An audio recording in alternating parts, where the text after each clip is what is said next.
Hey everybody, it's Master Gallengeist here, bringing you my review for Doctor Strange Issue 7. And before I get into my review, we learned in the news that Stan Lee has passed away today. And I just kind of want to say thanks to him for contributing to all the cool kind of comics and all the kinds of modern mythologies that we now have because of his work and what he's done with all the different kinds of creative people and all the different kinds of art and pop culture that he's inspired. And it's just sad to hear that he's passed. But when you get to talk about the cool worlds and characters that still live on that he's helped contribute to.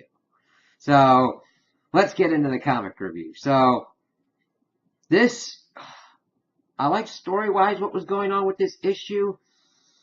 My biggest kind of fault with it was that there was a lot of inconsistency that started popping up with certain facial things, mainly going on with Kana and Doctor Strange. Just there'd be certain parts where there was great detail, and it's like, oh, okay. But then there's shit to certain panels and pages that it just looked very off, and that just didn't look quite right. Like certain ones of Kana just looked kind of strange, and Doctor Strange's face just didn't look consistent with what was going on. There's like one panel that he was finishing talking up with some other supernatural sorcerers, and he was like standing up, and his face just did not look right. It looked like a different kind of person or whatnot, even though we go throughout other parts of the issue and it would look fine.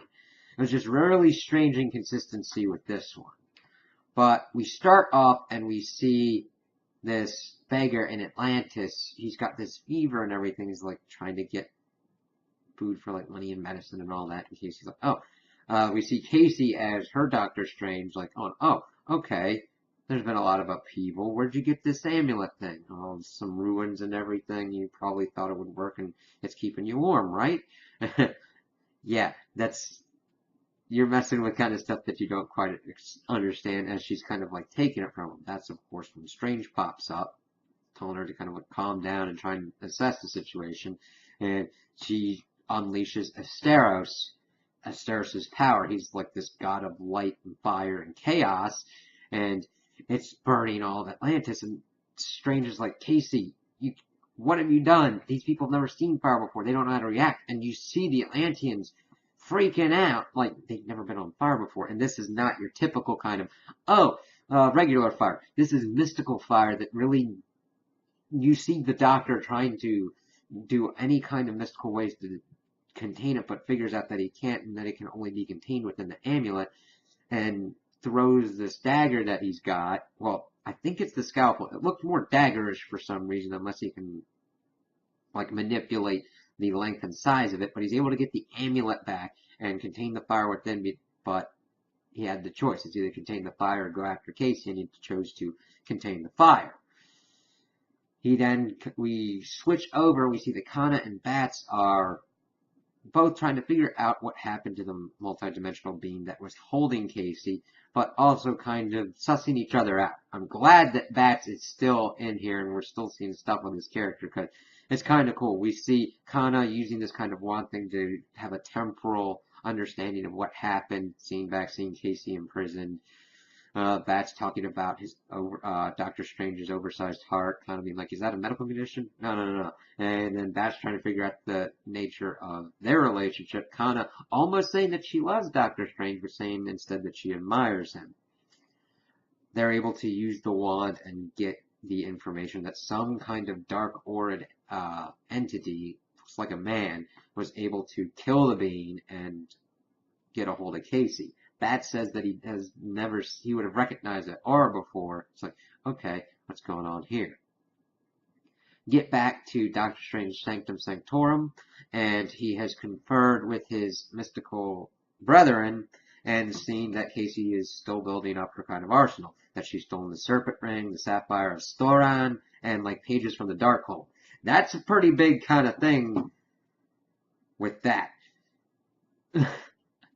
I was like, oh god, bringing in the Darkhold, Yeah, if you want someone to start gathering mystical, magical shit like that, that's a big thing to name drop. So, Strange is like, okay, it would be hard for me to even take her on with, like, a couple of these items, and she's just gathering more, so I'm gonna need some help, and let me introduce you to my forge. And he needs Kana to kind of bring him up some things to effectively combat her.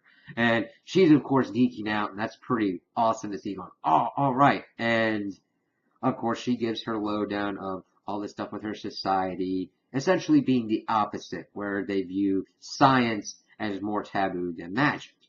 And that her father was the one that turned in her mother, who was practicing science and all that kind of stuff, and says that they can coexist, and that she eventually wants to go back and screw over the parliament that has that kind of rules. Okay, and it's interesting because Bat's like, oh, thanks, and he kind of yawns, and he's like, oh, that's not out of boredom. The really cool part about this is that we see Doctor Strange kind of adjusting and learning, saying, like, usually I'd take on an apprentice, but you and I feel are more of a peer-to-peer kind of thing. Normally, Doctor Strange, one of his faults is usually feeling that he's higher than certain people, and seeing that he can recognize that kind of level and kind of that, yeah, she might have a little bit of a different way or different learning, but they're on par with each other, was a very cool acknowledgement of Kana's abilities within the magical realm. Like, oh yeah, I can do that. And she's like, usually I don't like second billing or whatnot, but she's like, kidding, I'm good with that. And they're like forging all this stuff. He's like, okay, cool. Now I've got to go and focus Casey on me. Otherwise, she's going to start running rampant, and that way they have a clear kind of way of where she is and what she's doing. Very good tactics on Strange's part, because at this point, we don't know exactly what Casey's goals are other than to create this arsenal. Having Strange out there and being able to maybe not take her down, but kind of distract her and get her to make mistakes is a very good, sound battle strategy, while Kana is in there kind of making up some weapons that'll help him kind of take on what she's doing. This, of course, factors into us going to Tokyo, and we see this old woman running from Casey as she grabs the old woman, and we find out that Casey is going after her because she's guarding the scroll of Night Black Everlost. Cool name, and would also be a good band name. Guarded by the lady on Myodo. And she's like, why would anybody let this old lady do this?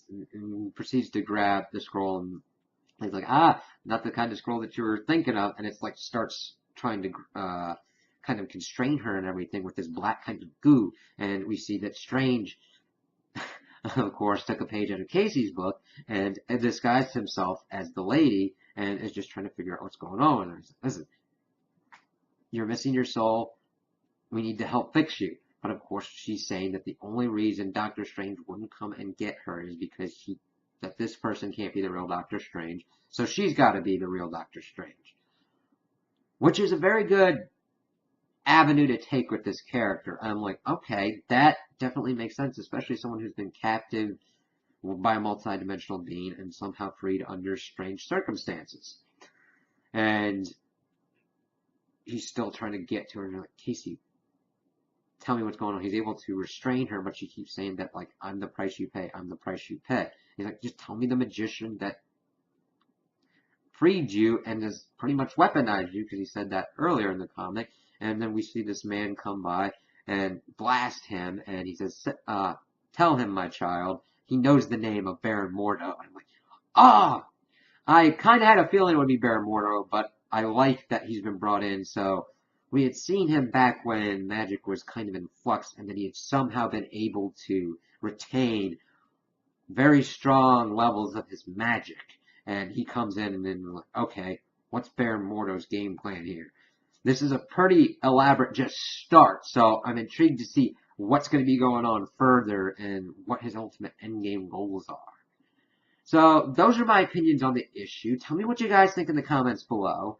If you liked it, if you didn't like it, if you agree with me, if you disagree with me. Also like and subscribe, and I hope you have a good day.